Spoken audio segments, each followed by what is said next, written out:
Astaghfirullahalazim, astaghfirullahalazim, astaghfirullahalazim. Allahumma salli ala sayyidina Muhammad wa ala sayyidina Muhammad. Allahumma salli ala sayyidina Muhammad sayyidina Muhammad. Allahumma salli ala sayyidina Muhammad sayyidina Muhammad. Assalamualaikum warahmatullahi wabarakatuh. Bismillah walhamdulillah wassalatu wassalamu ala sayyidina Rasulillah sallallahu alaihi wa ala alihi wa man tabi'ahu wa nasarahu wa walah wa ba'd.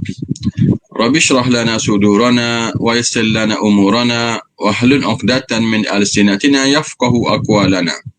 Allahumma 'allimna ma yanfa'una wa zidna 'ilma. Allahumma la sahla illa ma ja'altahu sahla wa anta taj'alul hazna idza syi'ta sahla. Ya mu'allima Daud 'allimna wa ya mufahhima Sulaiman fahimna. Alhamdulillah, summa alhamdulillah, summa alhamdulillah. Muslimin muslimat sekalian, pada pagi ini kita akan sentuh berkenaan dengan sabar dan percaya akan janji Allah Subhanahu Wa Taala.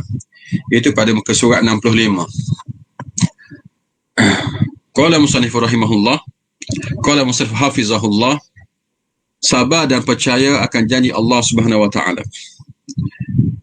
Wan Abi Zaid Usamah bin Zaid bin Harithah maula Rasulillah sallallahu alaihi wasallam wa hibbihi wa ibni hibbihi radhiyallahu anhuma qala arsalat bintun nabiyyi sallallahu alaihi wasallam annabni qad ikhtudira fashhadna fa arsala yaqra'u as-salam wa yaqul inna lillahi ma akhadha wa syai'in indahu musamma faltasbir wa tahtasib fa arsalat ilaihi tuqsimu alaihi faqama wa qumna ma'ah falamma qa'ada rufi'a ilaihi fa'aq'adahu fi hajri wa nafsu as-sabi taqa'u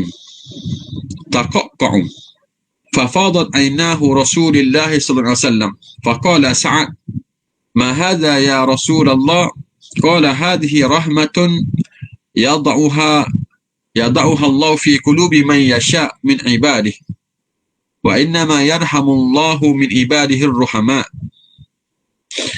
Daripada Usamah bin Zaid bin Harithah, bekas hamba Rasulullah SAW yang dimerdekakan, kekasihnya dan anak kepada kekasihnya. Katanya, salah seorang puteri baginda sallallahu alaihi wasallam telah menghantar utusan memberitahu, sesungguhnya anakku dalam keadaan nazak, sila datang. Dan Rasulullah menghantarkan utusan menyampaikan salam dan mengatakan, sesungguhnya Allah, demi Allah, segala sesuatu ialah milik Allah, baik apa sahaja yang diambil maupun apa sahaja yang diberikannya.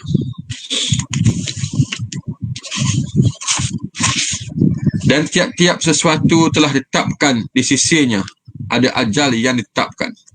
Oleh kerana itu bersabarlah dan percayalah pahala yang dijanjikan oleh Allah. Lalu puteri baginda sallallahu alaihi wasallam menghantar lagi utusan memberitahu agar baginda datang kepadanya. Kemudian baginda pun bangun bersamanya Sa'ad bin Ubadah, Mu'az bin Jabal, Ubay bin Ka'ab, Zaid bin Thabit dan beberapa orang lagi sahabat yang lain. Setelah sampai, dibawa anak yang kecil itu kepada Nabi Muhammad sallallahu alaihi wasallam. Lalu baginda meribanya dalam keadaan nafasnya tergesa-gesa dan air mata Rasulullah SAW berlinangan. Lalu Sa'ad berkata, "Wahai Rasulullah, apakah ini?" Sabdanya, "Ini rahmat yang Allah Subhanahu Wa Taala jadikan dia dalam hati hamba-hambanya." Yakni mengikut riwayat yang lain, dalam hati-hati sesiapa yang dikehendaki dalam kalangan hamba-hambanya. Sesungguhnya Allah Subhanahu Wa Taala telah merahmati daripada kalangan hamba-hambanya yang penyayang. Hadis riwayat Bukhari dan Muslim. Jadi hadis ini mengisahkan kesedihan dan kesabaran Nabi Muhammad SAW dalam menasihati anaknya supaya bersabar. Hadis ini diriwayatkan oleh Usamah bin Zaid bin Harithah Usamah ialah cucu angkat Nabi Muhammad SAW. Manakala Zaid bin Harithah pula ialah anak angkat baginda yang berasal dari tawanan yang dijual. Jadi kisah ini ada berkaitan dengan kesedihan dan kesabaran menghadapi juga kematian orang lain. Itu kematian cucu ataupun kematian sesiapa sahaja. Di mana kita juga dikehendaki bersabar di sini. Kita menghadapi mati bersabar, kita menghadapi orang lain mati pun juga, kita juga bersabar. Baik. Sayyidatina Khadijah radhiyallahu ta'ala anha membebaskannya dan diberikan kepada Nabi Muhammad SAW. Lalu baginda memerdekakannya serta menjadikannya sebagai anak angkat. Zaid bin Harithah radhiyallahu ta'ala anhu termasuk dalam kalangan orang-orang yang awal memeluk Islam. Diceritakan dulu di sini berkenaan kisah Zaid bin Harithah. Siapakah dia yang meriwayatkan hadis ataupun ayah kepada periwayat hadis ini? Orang yang mula-mula memeluk Islam ialah Khadijah radhiyallahu ta'ala anhu, radhiyallahu ta'ala anha. Kemudian Sayyidina Ali karamallahu wajhah dan Zaid bin Harithah radhiyallahu ta'ala anhu. Kerana tinggal satu rumah. Setelah itu Abu Bakar radhiyallahu ta'ala anhu pula memeluk Islam dan diikuti oleh orang-orang lain seperti Waraqah bin Nawfal. Baik, dari segi dakwahnya di sini mengajar kepada kita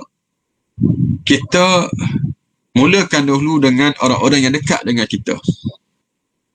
Seperti ahli keluarga kita sendiri dan juga sahabat-sahabat kita, adik-beradik kita yang dekat dengan kita. Itu dengan maklumat yang kita tahu berhubung dengan dalam agama kita ini untuk bertindak ataupun untuk kita beramal dengannya.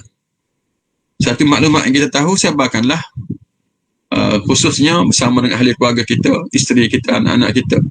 Kemudian dia lebih meluas sikit lagi, jiran-jiran tetangga kita, kawan-kawan yang rapat dengan kita.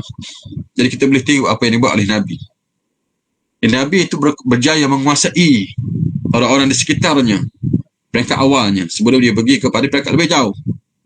Jadi bagaimana dengan kita? Jadi takut kita dengan diri kita pun tak luluh dah. Kita dengan diri kita ni tak luluh dah, fail dah kita. Macam mana kita nak meluaskan lagi dakwah kita ataupun arahan kita itu kepada sekeliling kita, anak kita, isteri kita, sahabat-sahabat kita dan seterusnya. Zaid bin Harithah radhiyallahu ta'ala anhu termasuk dalam kalangan orang-orang yang paling awal memeluk Islam, menjadi anak angkat baginda SAW, dan baginda menghantar beliau untuk memimpin bala tentera bagi merangi Rom di Mu'tah, kemudian syahid dalam peperangan Mu'tah. Zaid bin Harithah meninggalkan anaknya yang bernama Usamah radhiyallahu ta'ala anhu, yang kemudiannya menjadi cucu angkat Nabi Muhammad SAW yang disayangi oleh baginda, terutama dalam mengobati kesedihan setelah ayahnya syahid. Ini di antara orang-orang yang dikasihi oleh Nabi, yang dicintai oleh Nabi. Sebut nama Zaid bin Harithah, sebut nama Usamah bin Zaid, Nabi sangat kasihkan, cinta kepada dia. Dia orang yang rapat juga dengan Nabi kita Muhammad SAW. Jadi begitu juga dengan kita. Kita ada ahli keluarga kita, itu memang dah kita kasihi dah, kita cintai dah. Kita ada juga orang-orang lain, kita ada hubungan keluarga dengan kita, tapi kita digalakkan juga menyayangi mereka, cinta kepada mereka, kasihkan mereka. Kasihkan mereka itu kerana Allah, cintakan mereka kerana Allah. Dan hubungan kita dengan dia itu biar ada hubungan yang special. Maksudnya kecintaan kita itu tak ada sebab apa, sebab tu dia special. Bukan kerana dia ada duit, bukan kerana dia suka tolong orang, tapi tanpa sebab apa-apa, hanya kerana Allah Subhanahu Wa Ta'ala. Itu yang specialnya. Jadi kita ziarah dia tanpa sebab, dia ziarah kita tanpa sebab, kita hubungi dia tanpa sebab. Saya saja nak tahu khabar dia, bukan kerana ada hajat duniawi kita untuk kita minta daripada dia ataupun dia minta daripada kita. Ini yang specialnya, yang jarang sangat berlaku. Kita bila kita berhubung ataupun kita pergi ziarah bersebab, sebab nak minta tolong, sebab nak bagi tahu, yang kita nak buat kenduri, ataupun sebab-sebab yang lain. Cuba kita pergi sekali ziarah rumah kawan-kawan kita seumpama ini tanpa sebab apa, hanya kerana Allah Subhanahu Wa Ta'ala. Dan itulah kedudukan yang tertingginya ziarah kita itu, hanya kerana Allah Subhanahu Wa Ta'ala. Sebab dulu pernah satu ketika dulu, lama dulu lah, Sehingga datangnya malaikat menguji seseorang itu. Bila ada seorang pemuda yang nak pergi ke menziarahi saudaranya ataupun kawan dia lah di ataupun kampung yang lain, sehingga Allah hantar malaikat menguji dia. Kamu nak pergi ke sana tu atas sebab apa? Ada sebab apa? Dunia yang tak ada. Hanya kerana Allah Subhanahu Wa Taala. Betul kerana Allah, betul. Tak ada sebab apa. Hanya nak pergi ziarah je. Lalu malaikat tu pun mengakulah dia ni malaikat sebenarnya. Dia malaikat. Datang untuk memuji tindakan dia itu. Jadi, kita juga boleh buat perkara yang sama. Mana tahu takut malaikat datang juga memuji kita. Alhamdulillah, hebatlah kita tu. Tak dengar lagi berita-berita baru, cerita-cerita baru. Semua cerita-cerita masa lampau. Kenapa tidak berlaku? Boleh jadi kerana kita tak layak untuk diterangi oleh malaikat memuji ataupun menentangi kita kerana siapalah kita ini. Baik. Usamah Allah Ta'ala anhu yang masih muda usianya telah dilantik oleh Nabi Muhammad SAW pada usia belasan tahun bagi memimpin bala tentera untuk membela ayahnya yang mati syahid dalam perang Mu'tah. Dalam usia yang muda, Nabi Muhammad SAW telah melantik Usamah radhiyallahu ta'ala anhu menjadi ketua tentera. Orang ramai mengatakan Usamah radhiyallahu ta'ala anhu masih terlalu muda. Lalu Nabi Muhammad SAW bersabda, "In tata'anu fi imratihi faqad kuntum tad'anuna fi imrati abihi min qabl. Wa imullah in kana la khaliqan li imratin wa in kana liman ahabbi ila an-nas ilayya wa in hadha la min ahabbi an-nas ilayya ba'dah." Jika kalian mencela kepemimpinannya, maka kalian mencela kepemimpinan ayahnya sebelumnya. Demi Allah. Yang Zaid bin Harithah Allah Ta'ala anhu memang layak menjadi pemimpin pasukan. Dan dia termasuk orang-orang yang paling aku cintai. Dan anaknya ini termasuk orang yang paling aku cintai setelahnya. Baik. Mana Nabi ni dia melantik. Tengok. Usamah bin Zaid walaupun usianya masih muda untuk jadi pemimpin. Memimpin tentera. Satu tugas yang penting. Dan dia layak.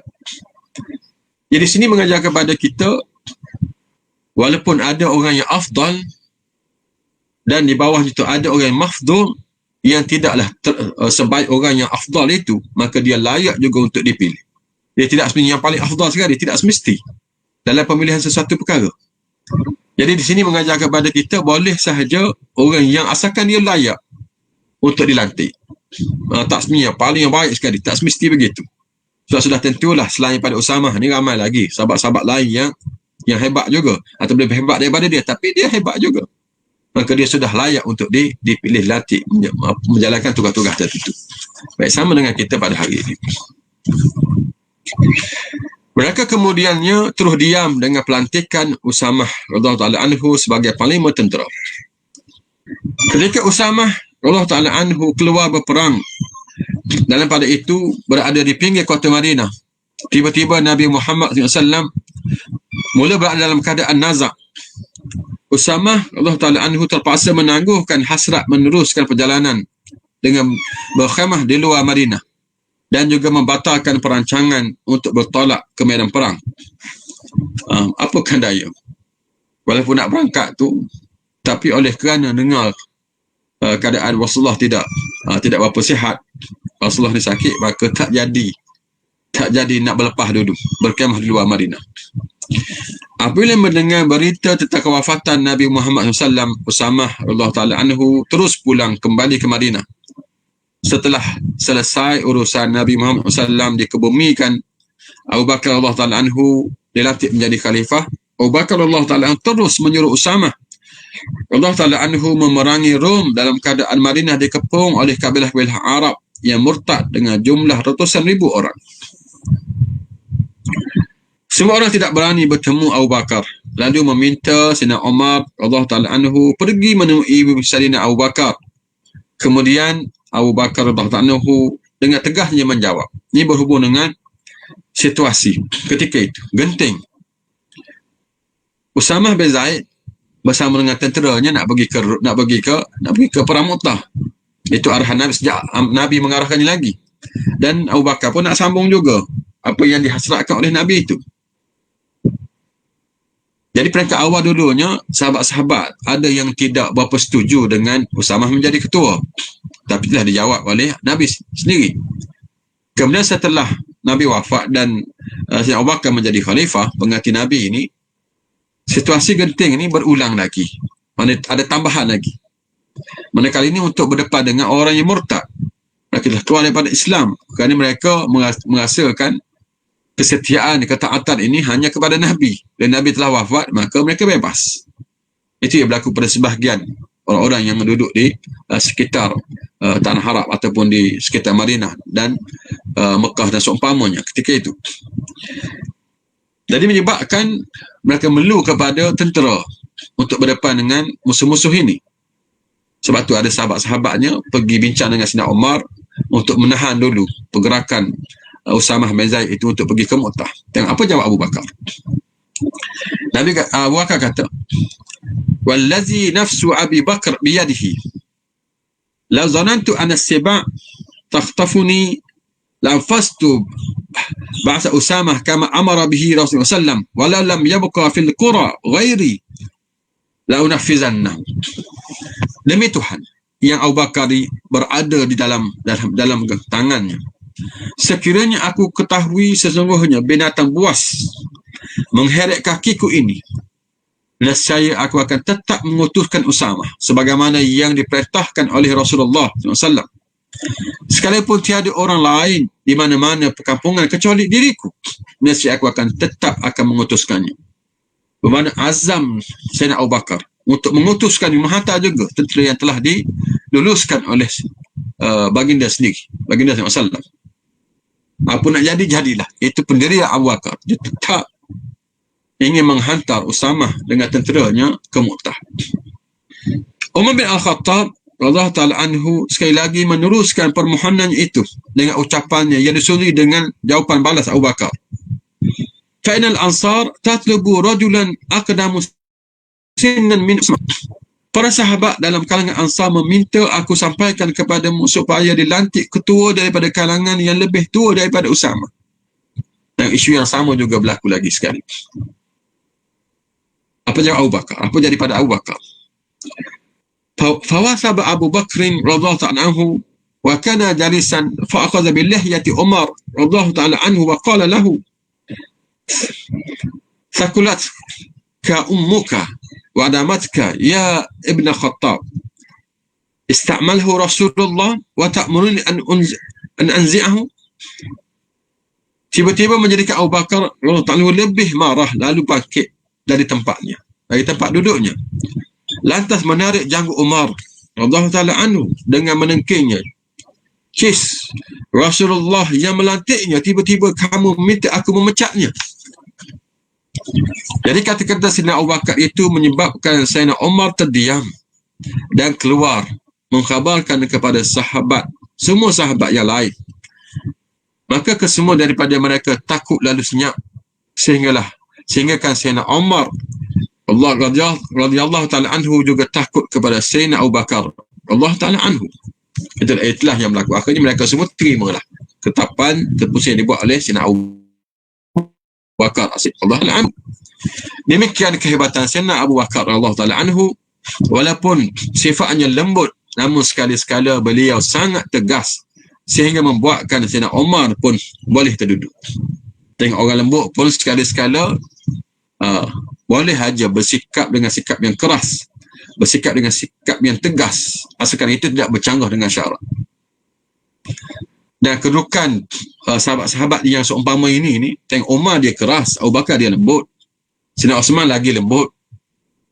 Jadi itu satu perkara yang perlu ada sebenarnya. Betul, dalam masyarakat kita, dia tak boleh semuanya keras, tak boleh semuanya lembut. Jadi baguslah ada yang di antara satu sama lain. Jadi bayangkanlah kalau semua kita ni semuanya keras, apa jadi? Semuanya macam Sayyidina Umar, apa jadi? Semua nak main balon orang, semua nak main seram, nak main keras, cara kasar lah semuanya. Jadi tak sempurna juga. Kalau kita semua macam Abu Bakar, macam Osman, semuanya jadi lembut-lembut, semua baik-baik, pemaaf semuanya. Masalah juga kita. Orang akan pijak kepala kita. Sebab tu kena ada orang yang keras, kena ada orang yang lembut pun kena ada, orang yang slow pun kena ada. Jadi kita melengkapi antara satu sama lain. Sama dalam keluarga kita, sama kat pejabat, kat office kita, kat surau, kat mana-mana pun sama. Dalam setiap organisasi, itulah kesempurnaan. Kita saling melengkapi antara satu sama lain. Sebagai contoh yang mudah kan, anda kata kalau berlakulah kes-kes yang tidak diingini, ada kes-kes orang khalwat ke contoh ke, jadi kalau kita semua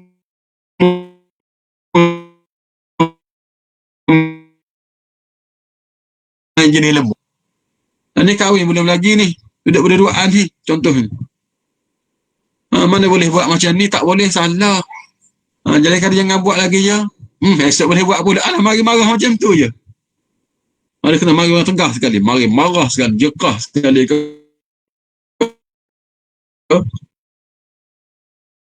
Dia takut. Itu contoh. Jadi beratlah budak-budak tu kena ya.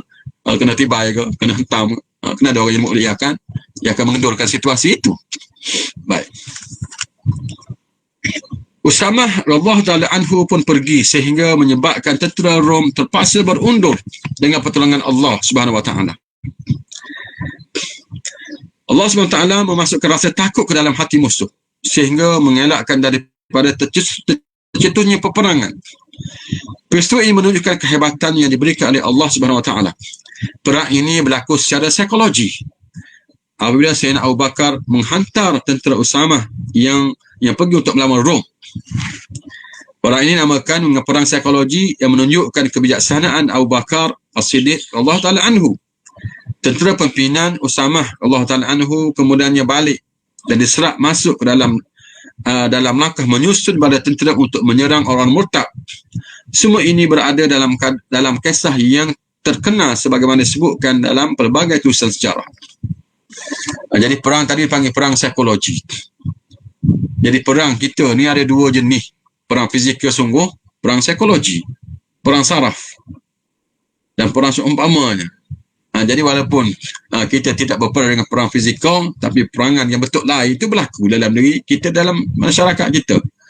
Walaupun kita tak berdepan dengan musuh secara fizikalnya, tapi kita sentiasa berdepan dengan psikologi, dengan perang saraf yang dibuat oleh musuh-musuh Islam. Jadi kita kena pandai juga menggunakan taktik ataupun teknik yang mereka guna. Jadi musuh-musuh Islam ni mereka memang guna, sentiasa menggunakannya. Sama ada musuh daripada luar, ada musuh daripada dalam. Mereka menggunakan serangan saraf seumpama ini untuk melemahkan Islam, memburukkan Islam, memburukkan kita. Dan mereka sudah tentu mengguna berbagai cara. Dengan alat-alat komunikasi hari ini, sama ada WhatsApp-nya, sama ada Facebook-nya, Instagram-nya, apa lagi, apa yang ada lah. Jadi kita orang-orang yang dekat dengan dakwah, dekat dengan gerakan Islam dan seumpamanya ini kurang menggunakan ataupun alat-alat sebarang am ataupun alat-alat seperti Instagram. Sebab orang-orang dakwah, orang agama ni dia tak kuat ke situ. Itu kekurangan kita lah. TikTok dan seumpamanya. Jadi kalau boleh ada di kalangan kita ni yang tolong menjawab, tolong juga bergerak dalam dakwah ini untuk menyebarkan kefahaman yang betul ini dalam media-media yang seumpama ini, yang tak ramai orang yang dah dewasa ni ataupun orang yang terlibat dengan bab-bab agama ni terlibat. Seperti kita Facebook biasa, Facebook ataupun WhatsApp biasa, tapi yang jenis Instagram, yang jenis TikTok ataupun mungkin ada yang saya tidak tahunya, itu kita jarang. Kerana situlah tempat-tempat yang mereka serang pemuda-pemudi kita dan tak ada siapa yang menjawabnya.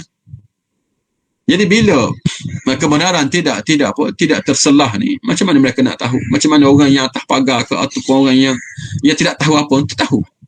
Mereka tak baca Facebook kita, mereka tak baca WhatsApp kita, tapi mereka bersama dengan Instagram, bersama dengan TikTok. Baik, itu cara kelemahan kita lah. Kita kena mengakulah kelemahan kita. Baik, selain itu Usamah radhiyallahu ta'ala anhu juga menjadi tempat masyarakat mengadu sebelum disampaikan kepada baginda sallallahu alaihi wasallam. Terdapat seorang perempuan bangsawan mencuri dan disabitkan kesalahannya. Lalu dijatuhkan hukuman potong tangan. Pembesar-pembesar Arab yang sudah memeluk Islam merasa takut untuk memotong tangan perempuan tersebut kerana beliau daripada kalangan bangsawan, bukan sebarangan.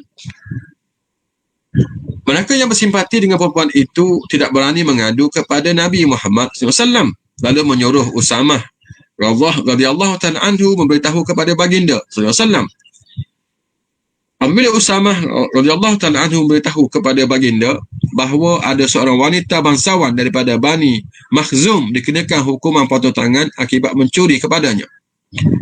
Sekarang ni bila ada orang melakukan kesalahan, jadi hukumannya ialah hukuman bila mencuri. Hukuman potong tangan itu hudud.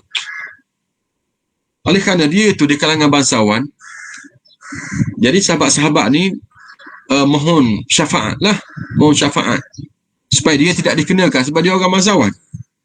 Dan apa jawab Nabi? Oleh kerana mereka tak berani nak pergi bertemu sendiri, mereka cuba minta syafaat. Itu pentingnya syafaat ni. Tapi bab boleh tak boleh itu masalah lain. Sekarang ni syafaat itu kita boleh gunakannya. Sama ada kita sama kita dengan Allah pun sama, kita dengan Nabi pun sama. Kita boleh mohon syafaat. Bila kita layak lah. Sebab syafaat ni dia ada kelayakan ni, kalau tidak tak boleh. Sekarang ni syafaat dalam bab untuk menggugurkan hudud boleh ke tidak? Tengok. Lantas Nabi Muhammad SAW bersabda, atashfa'u fi haddin min hududillah? Kamu minta syafaat ini ialah hudud yang ditetapkan oleh Allah. Hukum hudud ialah hukum Allah, bukan hukum aku. Bermakna tak boleh. Mana syafaat tak boleh berlaku dalam bab hudud. Hudud ni ketetapan Allah Subhanahu Wa Taala. Dia dah sabit kesalahan, tak ada siapa pun yang boleh menghalang. Tak ada siapa boleh menyekatnya. Itu hukuman Tuhan. Mana syafaat tak boleh berlaku dalam hudud. Tapi boleh berlaku dalam ta'zir. Dalam mazhab Syafi'i, boleh saja dalam bab ta'zir ini boleh dipertimbangkan kalau ada keperluannya. Boleh dipertimbangkan. Itu terpulang kepada kebijaksanaan hakim. Bila boleh sesuai dikurangkan ataupun dimaafkan, itu bergantung kepada kebijaksanaan hakim. Itu dalam masalah ta'zir. Dalam masalah hudud tidak boleh sama sekali. Nabi Muhammad SAW mengatakan bahawa hukuman ini ialah hukuman Allah yang tidak boleh dibatalkan. Sekarang masyarakat mengatakan bahawa hudud ini datang daripada parti politik semata-mata. Walhal sebenarnya hudud ini ialah hukum Allah Subhanahu Wa Taala. Jadi biarlah di sini hukum-hukum Allah ni tak ada kaitan dengan alim ulama, tak ada kaitan dengan organisasi mana, tak ada kaitan dengan siapa-siapa pun. Itu adalah hak Allah dan tanggungjawab kita. Hak Allah, tanggungjawab kita untuk melaksanakannya. Dan kita ke arah itu sebenarnya, kita ke arah itu. Walaupun sekarang tidak ada lagi, tapi kita pakat setujulah, pakat sokonglah untuk pelaksanaan undang-undang Allah ni. Mudah-mudahan sebelum kita mati sempat kita melihatnya di tempat kita ini, pelaksanaan undang-undang yang amat adil ini. Kemudian baginda SAW keluar ke masjid dan menyampaikan ucapan kepada orang ramai. Nabi kata, innama ahlakal lazi naqablakum annahum kanu iza saraka fihim asy-syarif tarakuh wa iza saraka fihim ad-dha'if aqamu alaihi al-had. Wa aimullah law anna Fatimah bint Muhammadin sarakat laqata'tu yadaha. Sesungguhnya binasa umat pada zaman dahulu. Ada orang mengadu kepada aku mengenai seseorang bangsawan mencuri minta digugurkan hukuman. Sesungguhnya binasa umat pada zaman dahulu apabila orang mulia buat salah dibebaskan, apabila ada orang yang lemah buat salah dipotong tangannya. Demi Allah, sekiranya anakku Fatimah binti Muhammad mencuri, nescaya aku potong tangannya. Itulah perumpamaannya Nabi buat. Mana tegas ni Nabi dalam masalah hudud ini, dalam masalah undang-undang Allah ini. Tak ada siapa yang boleh menyekatnya, tak ada siapa yang boleh menghalangnya. Sehingga Nabi buat perumpamaan kalau anaknya sendiri mencuri, nescaya dia akan potong tangan. Tapi tidaklah begitu. Ini perumpamaan sahaja. Nak tunjuk kehebatan undang-undang Allah itu. Kemestiannya. Siapa pun dia tak boleh dihalang. Tak boleh digugurkan. Perkara ini menunjukkan bahawa baginda Perkara ini menunjukkan bagaimana Usamah bin Zaid merupakan seorang yang rapat dengan Rasulullah SAW sehingga menjadi tempat orang ramai mengadu kepada baginda SAW. Ini masalah untuk minta syafaat. Jadi kita bila tak rapat dengan orang lain, kita nak minta syafaat dengan dia, kita cari orang yang kenal dia. Nak kenal kita, boleh dapat syafaat. Kita baik dengan A tapi tak baik dengan B. Yang nak minta tolongnya dengan B. Jadi kita baik dengan A, jadi A tu kita baik dengan dia, kita pujuk dia pergi minta tolong dengan B. Itu cara syafaat. Jadi kita dengan Tuhan pun sama, dengan Allah pun sama juga. Siapa kita ni, kita dengan Allah. Takut Allah tak kenal kita. Kalau kenal kita tak apalah. Takut kita tak glamour. Kita glamour kat muka bumi, kita dengan Allah, dengan malaikat, kita tak glamour. Siapa kita ni? Jadi bila kita tak glamour, jadi bila kita minta dengan Allah, Allah tak terima kita. Siapa dia kita? Nak minta tolong dengan dia, nak mengadu kepada dia. Siapa kita? Tapi kalau kita Allah, kita glamour, tak apalah. Kalau kita ni hebat dengan Allah, hebat si malaikat, okey. Takut-takut kita ni, kita perasan dia. Jadi bila demikian rupa keadaan kita ni tak glamour, tak ada apa kita ni, orang dhaif biasa je. Kita boleh juga minta bantuan dengan Allah melalui syafaat. Jadi kita minta syafaat orang yang baik dengan kita, baik dengan Allah Subhanahu Wa Taala.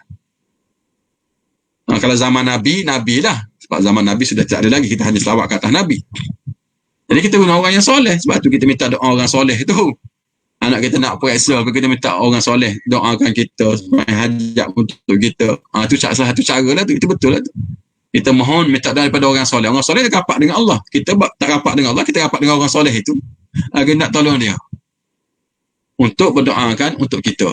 Itu contohlah. Di akhirat pun sama juga. Baik, intisari hadis ini.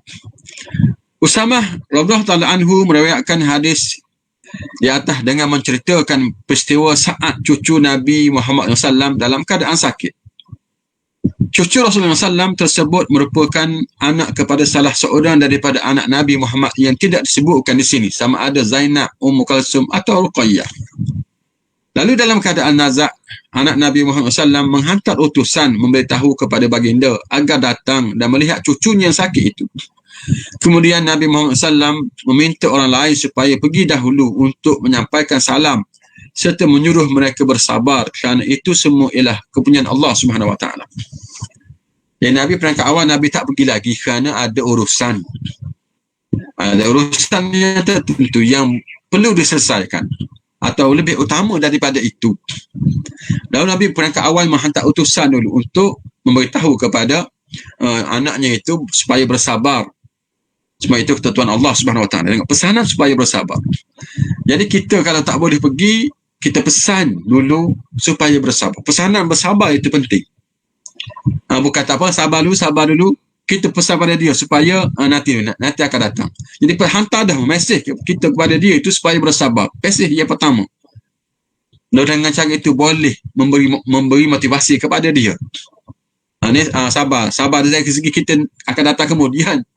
Bukan sabar mesej supaya dia bersabar itu. Ini apa yang dibuat oleh Nabi. Pesan dulu walaupun tak boleh pergi lagi. Pesanan sampai dulu. Jadi anak-anak harta dan diri manusia ialah kepunyaan Allah Subhanahu Wa Taala. Apabila kesemuanya ialah kepunyaan Allah, maka Allah Subhanahu Wa Taala boleh mengambilnya pada bila-bila masa sahaja. Apabila Allah Subhanahu Wa Taala telah menetapkan ajal atau kematian, maka mesti mati juga, tidak boleh dihalang lagi. Itu kena jelas kepada kita. Harta benda kita, anak pinak kita, dan segalanya bukan hak kita. Kita hanya memiliki buat sementara waktu sahaja. Sementara kita hidup, lepas kita mati, semua tak ada lagi dah. Jadi bila hak Allah, Allah boleh ambil dan Allah boleh beri ikut kehendak dia, ikut ilmu dia. Jadi bila dia ambil itu, kita kena bersabar sangat-sangat. Nabi Muhammad SAW memberitahu kepada anaknya supaya bersabar dan percaya adanya balasan pahala sabar daripada Allah Subhanahu Wa Taala. Hal ini menunjukkan bahawa apabila menghadapi kesedihan, kita dituntut untuk bersabar walaupun sedih dan menangis, tapi mesti sabar. Nabi Muhammad SAW menghantar utusan lagi bahawa baginda akan pergi kerana terdapat urusan yang perlu diselesaikan.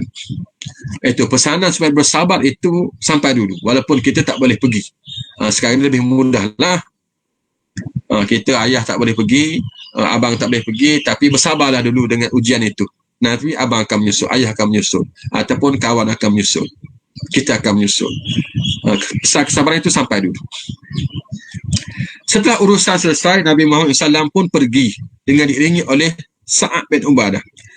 Jadi tadi oleh kerana lambat Nabi itu, dia hantar utusan sekali lagi. Dan kita pun bila orang tak datang ni, kita boleh sahaja mengingatkan lagi sekali. Nak tunjuk bahawa pentingnya kehadiran seseorang itu ke tempat kita. Kita boleh sahaja hantar mesej sekali tak datang, hantar 2 kali tak datang, boleh sahaja kita berulang kali kita memberitahu dia. Jangan marah pula pihak sana. Bila saya tak nak datang, sudah sekali sudahlah. Masa saya tak nak datang tu. Kita pun jawab. Orang panggil Nabi 2 kali pun tak apa.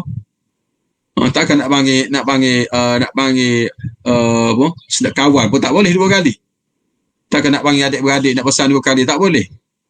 Kita nak confirm kan betul sungguh tak boleh mari.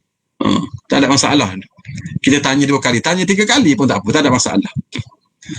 Jangan kita sesama kita ni biasanya Umi bagi tahu sekali sudahlah, faham lah. Tak apa anak tanya 2 kali, tak apa. Isteri tanya suami 2 kali 3 kali, tak ada masalah. Dia panggil mimbabi takkid, dia panggil nak reconfirm je. Nabi Ibrahim tanya Allah, tak apa. Takkan kita tanya isteri tak boleh, tanya suami tak boleh, tanya anak tanya ayah tak boleh. Nak reconfirm je. Bila Nabi Ibrahim tanya Allah, kamu tak beriman ke Allah? Bala walakin litatma'inna qalbi, untuk tenang hatiku, supaya dipanggil mimbabi itmi'nan, dipanggil supaya kita ni tidak tersilap, supaya kita ni tidak jelas apa yang arhan yang nak disuruh itu. Tak ada masalah. Jangan lagi duk guna saya bagi tahu arahan sekali sudahlah, faham lah, buatlah. Jangan dia buat macam tak betul. Jadi kita kalau orang kata macam kita guna kaedah ini. Nabi Ibrahim tanya Allah, tak apa. Takkan kita nak tanya kawan, tak boleh. Takkan anak nak tanya ayah, tak boleh. Takkan isteri nak tanya suami, tak boleh. Takkan suami nak tanya isteri, tak boleh. Guna kaedah itu. Supaya mereka faham. Supaya hidup kita ni tenteram. Baik. Muaz bin Jabal dan Ubay bin Ka'ab, kedua-duanya merupakan sahabat yang alim. Ubay bin Ka'ab mengetahui bahasa Ibrani, bahasa Hebrew. Demikian juga Zaid bin Thabit Allah Ta'ala anhu merupakan seorang sahabat yang alim dalam ilmu matematik dan ilmu hisab.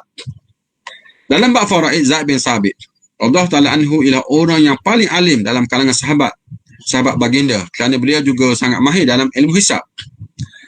Setelah baginda sampai, dibawa anak itu kepada Rasulullah SAW dan baginda meribanya. Tiba-tiba sahabat-sahabat melihat Nabi Muhammad SAW dalam keadaan teresak-esak. Nabi menangis, Nabi mengalirkan air mata.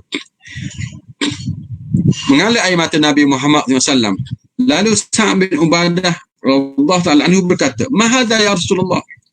Apakah ini wahai Rasulullah? Rasulullah kami bersabar, sedangkan Rasulullah pun menangis juga. Kenapa Rasulullah menangis sedangkan suruh bersabar? Ini biasa berlaku di kalangan kita ni. Menangis. Tak boleh ke kita menangis? Mak meninggal menangis, adik-beradik meninggal menangis, anak meninggal menangis, ayah meninggal menangis. Kata suruh bersabar, kenapa menangis? Apa Nabi jawab? Hadhihi rahmatun yada'ahu Allahu fi qulubi man yasha' min ibadihi wa innama yarhamu Allah min ibadihi ar-ruhama. Nabi kata, ini rahmat yang dijadikan oleh Allah dalam hati hamba-hambanya yang terpilih dan mempunyai rasa kasihan. Tengok tu. Apa salahnya menangisnya? Apa salah mengalirkan air matanya?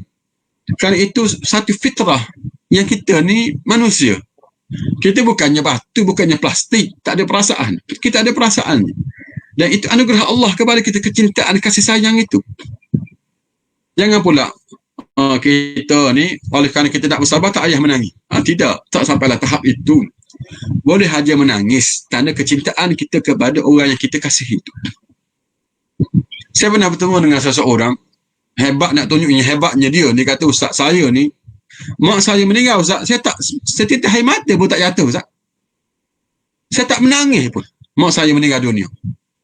Jadi saya terkejut lah. Hebatnya dia. Hebat apa macam tu? Apa salah mengalirkan air matanya? Apa salah bersedihnya dalam bab itu? Yang tak bolehnya, kita sebutkan yang tak bolehnya. Bukan tak boleh kita bersedih, bukan tak boleh kita menangis. Nabi pun menangis. Kisah anak dia kan menangis. Yang anak dia meninggal sendiri itu. Itu kecintaan kita, perasaan yang Allah campak dalam hati kita, itu perasaan kasih sayang itu. Antara buktinya menangis.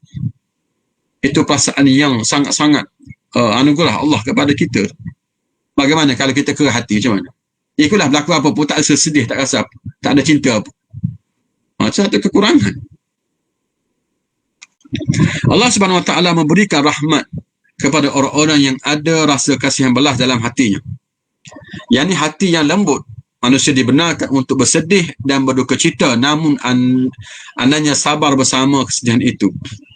Jika tidak bersedih, maka tidak akan ada kesabaran. Umat Islam dibenarkan untuk bersedih, berduka cita dan menangis sehingga keluar air mata, tetapi mesti bersabar. Setakat tu sahaja, tak boleh kita menampak-nampak ataupun meraung-raung, berguling-guling. Itu tidak dibenarkan. Mengoyak-ngoyakkan baju kita, seolah tidak terima dengan ujian Allah itu. Sekadar bersedih, sekadar menangis, itu tidak mengapa, tak ada masalah. Itu tidak orang kata ni tak sabar dia ni, hilang kesabaran dia. Tak ada masalah. Itu masih lagi bersabar. Bersabarlah tu. Yang tak sabarnya yang meraung-raung, yang tak bersabarnya yang mengoyak-ngoyakkan bajunya, yang nak mati dan nak mati juga. Kalau mati nak mati juga, pakat nak mati semua. Itu bukan begitu. Hidup mesti diteruskan. Perkara yang tidak dibenarkan oleh Islam adalah tidak bersabar. Antara tanda tidak bersabar adalah dengan melakukan amalan-amalan jahiliah. Itu apabila ada seperti menampar pipi, mengoyakkan baju dan meraung serta melolong. Bahkan sebahagian orang jahiliah mengupah orang lain untuk menangis. Perbuatan sebegini adalah tidak dibenarkan dalam Islam dan merupakan amalan jahiliah. Islam membenarkan umatnya bersedih dan disuruh untuk bersabar. Apabila melalui kesedihan, maka akan ada kesabaran. Melalui sabar, Allah Subhanahu Wa Taala memberikan pahala kepada hamba-Nya dan dituntut mengucapkan Inna lillahi wa inna ilaihi raji'un. Sesungguhnya kami kepunyaan Allah dan kami kembali kepada Allah pada bila-bila masa sahaja. Ucapan tarjih ini disyaratkan untuk kita menyebutnya apabila menghadapi kesedihan, sama ada kematian, kehilangan harta dan apa jua bentuk kedukaan, bukan hanya terhadap kematian sahaja. Ini maklumat tambahan. Biasa kita baca Inna lillahi ini ketika orang mati. Ketika orang mati sahaja.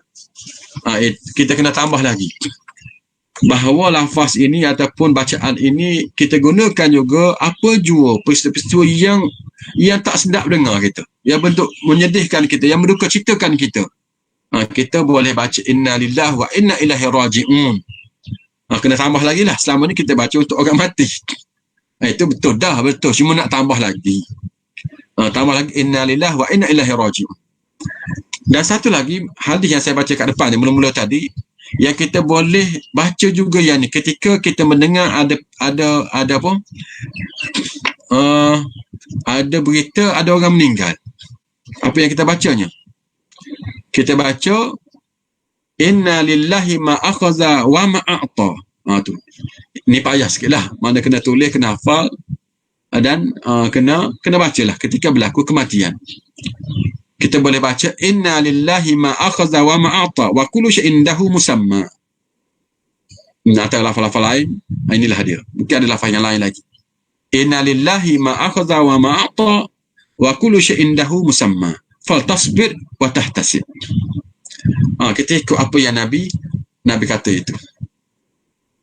Begitu juga dalam masalah, dalam musibah sama. Selain daripada Inna lillahi tadi, kita boleh baca yang ni juga. Itu tambahanlah.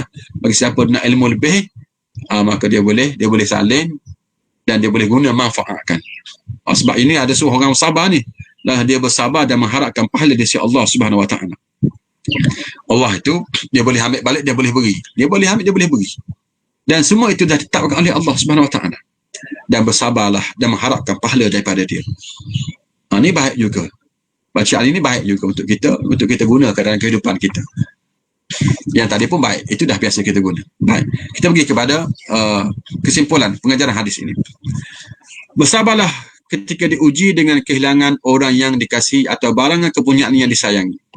Sesungguhnya semua ini ialah milik Allah Subhanahu Wa Taala, berhak mengambilnya kembali pada bila-bila masa sahaja. Mereka yang bersabar akan digantikan dengan orang atau barang yang lebih baik oleh Allah Subhanahu Wa Taala. Jadi bersabarlah dengan kehilangan sama ada benda ataupun orang. Bersabar, Allah akan ganti balik dengan lebih baik daripada apa yang kita hilang itu. Sunat menasihati orang yang ditimpa musibah agar sentiasa sabar dan tabah dalam mengharungi kehidupan.